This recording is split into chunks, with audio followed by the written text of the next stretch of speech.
আসসালামু আলাইকুম। আমি নজরুল ইসলাম। আমি টেকনাফ থেকে এসেছি। এখন আমি বর্তমানে ইংলিশ থেরাপির একজন নিয়মিত স্টুডেন্ট। ইংলিশ থেরাপি আমি মূলত হচ্ছে টেকনাফ গভর্নমেন্ট কলেজে ডিগ্রিতে পড়াশোনা করতেছি। তবে আমার একটা দুর্বলতা হচ্ছে আমি ইংলিশে ফ্লুয়েন্টলি কথা বলতে পারি না। এটা হচ্ছে আমার সবচেয়ে বড় দুর্বলতা।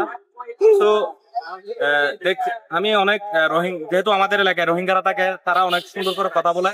পাশাপাশি বিভিন্ন ফরেনার যখন আমাদের এলাকায় ঘুরতে আছে, দেখি ওরা ভালোভাবে ইংলিশে কথা বলে। এগুলো দেখে আমি অনেক ইন্সপায়ার হয়েছি যে কিভাবে ওদের মতো করে কথা বলা যায়।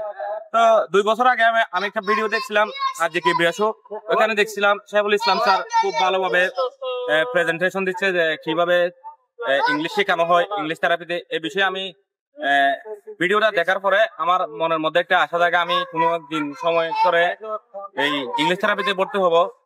তো 2 বছর পর আমি এখন ইংলিশ থেরাপিতে ভর্তি হয়েছি। আলহামদুলিল্লাহ, এখানকার পরিবেশটা খুবই এটা মনোরম দৃশ্য, এটা বলার মতো না। মানে আপনি যদি কোনো বাংলা ওয়ার্ড বলেন তাহলে সেক্ষেত্রে 20 টাকা জরিমানা নিতে হবে। এরকম পরিবেশ আমি জীবনে কখনো দেখিও নাই, এবং কখনো এটা আমার চিন্তাধারার বাইরে। এরকম একটা পরিবেশ কিভাবে যে সুন্দর করে ইংলিশ শেখানো হয় এখানে, আসলে বাস্তবে না আসলে এটা কখনো রিয়েলাইজ করা যায় না। সুতরাং আমি মনে করি আমি যদি এখানে 3 মাস থাকি, সেক্ষেত্রে আমার ইংলিশ দক্ষতাটা আরো উন্নতি হবে। তবে এখন আমি 7 দিন অতিক্রম করেছি এখানে ইংলিশ থেরাপিতে ক্লাস করতেছি কন্টিনিউয়াসলি।